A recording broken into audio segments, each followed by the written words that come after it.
guys, it's Yodam, like the season of course, and today, as you guys can probably see by the title, we will be doing another book review. So please don't forget to comment down below of course, and subscribe to my channel if you have not already. And if you guys have any book suggestions, please comment them down below. Without further ado, let's get into today's video. So as you guys know, I've been reading this book here. It's by J.D. Robb. It's Random in Death. So one of my November goals was to finish this book, you guys. I've started it in maybe October. Can't really put an exact date on when I started reading this here. I finished it on the last day of November. I had maybe 10 or more chapters left, and I just read through them very quickly. But before we get into the review, you guys, on the, where does it say it? On this, where is it? Oh, on the outside of this book, you guys, it says, it has this little tag right here, and you can't take this off. This is on, like, imprinted on the actual, like, cover right here, and it says exclusive in-depth poster behind the jacket. I was looking at that and I was like, what are you talking about? So I thought it was behind the author in her jacket, and so I was like, And so I looked behind here, you guys, and I was like, I don't see anything. And you guys, turns out this whole cover, let me show y'all. They were talking about the whole cover.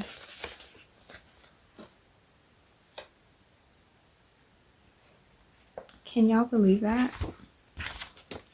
Because I can't.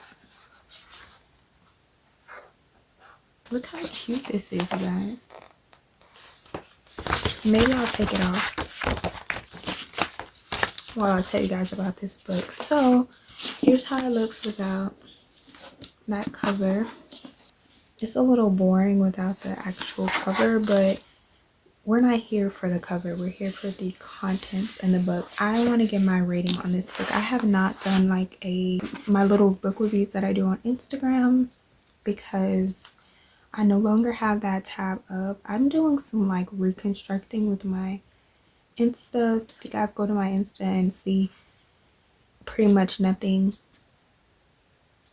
it's because I'm reconstructing. And just out of 5, I'll give this book maybe a 3 out of 5, and out of 10 I'll give this book a 7 out of 10. So this book was, I really don't know.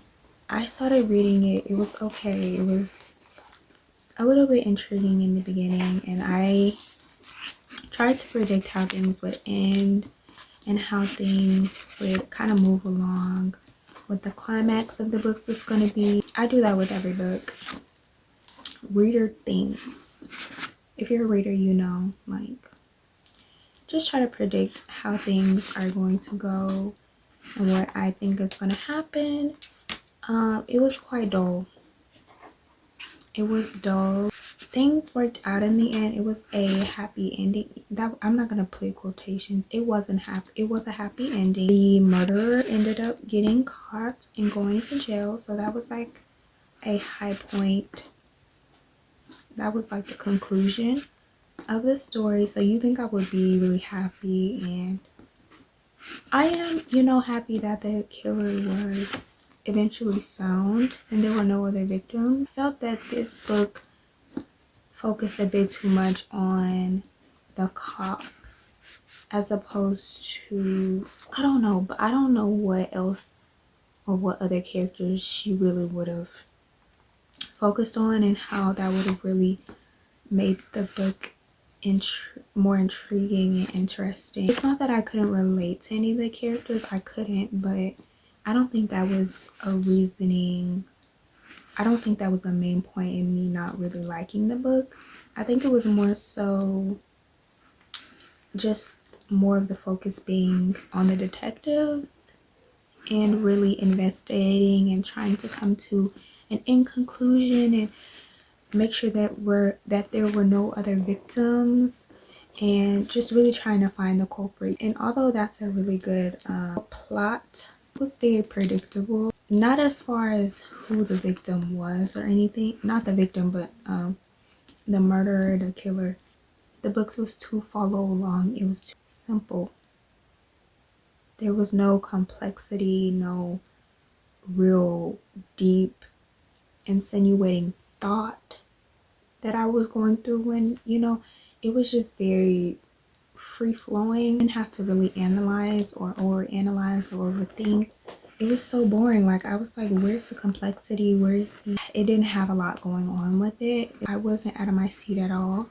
I was very much so sinking into the seat, seeping down into the seat from boredom, because I was falling asleep. With that being said, I feel like I would read this again, which is kind of crazy because I feel like most of the stories, I feel like I wouldn't read the whole book. I might skim through it, read the book, read the parts that really somewhat engaged me in anyway, which was mostly the end. I like the beginning and I like the end. By the beginning, I mean the first 3 chapters. Not even really 3, 2. Well, something I really liked about this book, in the first chapter, it got right to it. The first victim was killed in the first chapter, which I was happy for. Not happy that she was killed, but happy that it was not fast paced, but it was getting to the action already. That was one of the things that I really liked about this book. Just in the beginning, it was straight action, no real backstory. Towards the end, I liked the end of the book, but at the same time, not really. So when the last victim was, she was a victim because he still, you know, succeeded in traumatizing her a little bit. Almost RIPD'd her. But he didn't get to it because they caught him mid. I was kind of bored at how monotoned it was and how easily they found him and how easy it was, because I was just thinking about the reality of it. A lot of victims do not get justice. So I'm gonna give you guys a little overview of the book really quickly, even though some of you probably haven't read the book, but this is the review. So if you haven't read the book and you want to read it, don't watch this. I don't know if it's pronounced Harbaugh, but I think it is. So Jenna Harbaugh, she was the first victim. All of these girls were young, mind you. All these girls were young. The murderer, the killer, he was young as well. So she was really young and she had ambitions. Her and the other victim, they had ambitions. They had things they wanted to do. They were young and they were talented, okay? Sadly. And she was going to her not first rock band, but this was a rock band that she happened to just adore. And they were performing for the children. Okay, so she was going with her friends, Lily and Chelsea. And they were going to, you know, watch Avenue A, which is the band she really loved and looked up to.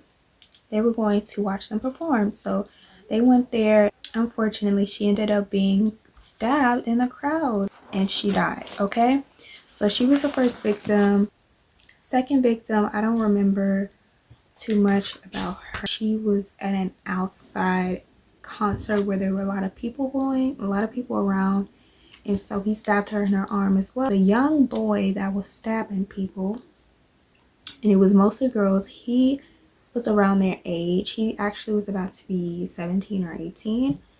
His dad was very wealthy, okay? He was making his own little concoction of multiple different substances, drugs, and he was inserting them into needles. He was very smart. I don't know if it's because his mom, actually, it's just because he wasn't getting attention from girls. So he resorted to doing this, and he was an incel. He was straight up an incel. The girls his age, I guess, they just didn't flock to him or weren't really looking for him, and so he started hating girls or women in this sense. Actually, he hated women because he started talking back in court.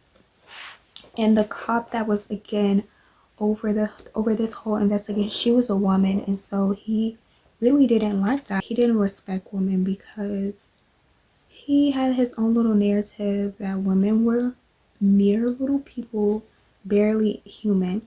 Although he was smart, he was very awkward and wasn't very social, and so he resorted to just killing, which is absolutely insane. But when I think about it, it's although it's a fictional book, these are things that happen in real life.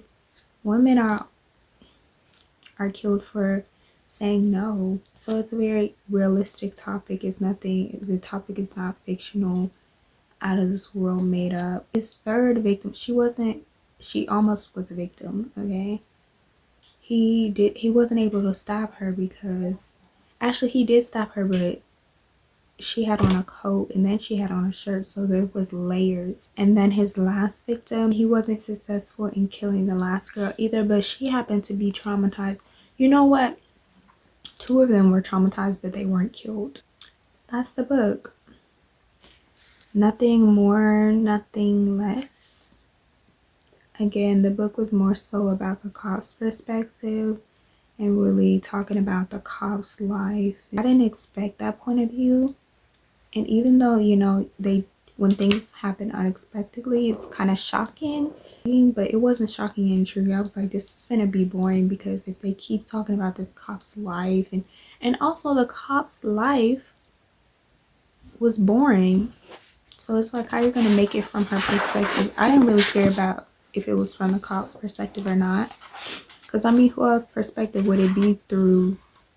I mean, it could have been through the guy's perspective in the whole book, but actually, yeah, I think that would have made it more exciting, but it wasn't. It was from the cop's perspective, and I feel like that was a boring take. The thing is, I feel like it wouldn't have been able to, there wouldn't have been as many chapters if it was from the murderer's perspective. Halfway through, towards the end, they could have made it from the cop's perspective. I didn't think the beginning was going to be really a backstory. I thought it was going to talk about the first victim, Jenna Harbaugh. I thought it was going to be like telling her life and then lead up to her dying. And I feel like that's kind of stereotypical plot in the beginning too, but they got right to it in the beginning, and I really like that. So maybe I wouldn't have changed that. Actually, no, this is how I would have done the book. So I would have had maybe the first 3 chapters. I think 2 or 3 chapters would have been good, and I would have had it T-minus 2 days till death, and it would have been Jenna Harbaugh and leading up to her death, and just going through her life and her friends and yada yada yada.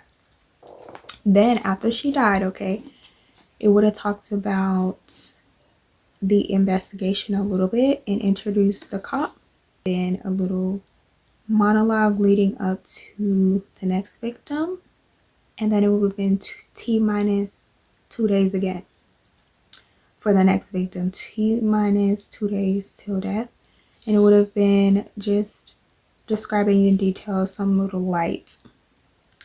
light about her life 2 days before her death, and then leading up to death, then the day she died, and then again did the cop's point of view surrounding the investigation. Then the rest of the book, I think, would have been the murderer, the killer, his perspective. I obviously would have had little parts where the cop was, you know, trying to narrow down who she thought the perpetrator was. I don't need to know what a cop's life is, fictional, but I don't need to know what a cop's life is like at home. I can make an educated guess on that. You guys get what I'm saying? Their life isn't very interesting. They go to work, they go home, they barely have time to sleep or do anything. Too simple, too predictable, and rushed. Like, I didn't feel the heart. I didn't feel like JD Robb put her foot in it, or her, like, I didn't feel her heart in this book. This is my first book by her, but I feel like her heart wasn't in this book. I feel like she didn't put her pinky toe in it. She just put her her pinky, just her pinky, not her pinky and her pinky toe, just her pinky. Maybe that's just her writing style. Maybe that's how she is. But yeah. So, The Midnight Library by Matt Haig. I think it's Matt Haig. Sorry, Matt, if that's not how you pronounce your last name, but this is by Matt Haig, and this is a novel that is very well known. Some people that I follow have read this book, and that's how I even found it. I probably wouldn't have known about this book or even gotten it if the people I follow didn't post about it. This has a heading. It doesn't say chapter so and so. Oh my gosh, it goes back. Usually I feel like books have like a couple of pages after the last page, you know, that reading page, but it doesn't. It only has one little page after the last page. So there's 280. It ends on page 288. Okay, I cannot tell you guys what chapter I'm on because again, it doesn't read it as chapters. I'm on page 27, but so far I really like you guys. So I think we have a good book here. So far I like it. It's kind of relatable a little bit already, and we're not even really deep into it, but I think you guys, I think this book is gonna make me cry. I'm gonna give a prediction. I think this book is gonna make me cry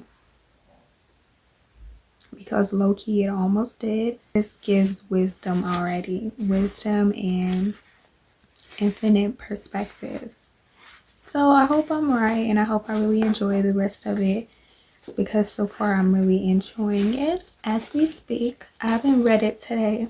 I think I'm going to succeed in finishing it by the end of December. I don't know what book I'm gonna get afterwards. After this, I think I might read my TD Jakes book first. I love how I'm saying books. TD Jakes book because it's not actually my book, and so I want to return it to my mom so I can have more room for my other books. I have a book holder now. It's blue, you guys. I don't know if I showed it to you guys or not, but that's besides the point. It's getting full. But yeah, that's all for this video, you guys. It's Vlogmas. Can you guys believe that it's already December and it's already Vlogmas? Like, wow. Yeah, please don't forget to like, comment, and subscribe to my channel if you have not already. Comment down below book recommendation, other videos you guys would like to see from me. I already have most of the content that I want to post for December. Like, I already have everything planned out for December, but if you guys have book, child, I keep saying book, any video recommendations are welcome in the comments, but I won't be doing them this month. It'll probably be next year because I already have all the videos that I want to post for December. Like, I have everything scheduled. And if you guys made it to the end of this video, please put a Christmas hat. What should I say? Christmas hat? I don't know if Android users have a Christmas hat emoji. For Android users, you can just put a thumbs up, okay? Because I don't remember if we have a Christmas hat emoji. I think we have a Santa Claus. Not 100% sure. Not 100% sure, but yeah, that's it for today's video. Annyeong Saijien. I will see you guys in my next video. I will see you guys next week or tomorrow, depending on when this video gets posted, child. But yeah, Annyeong Saijien. I love you guys. God loves you.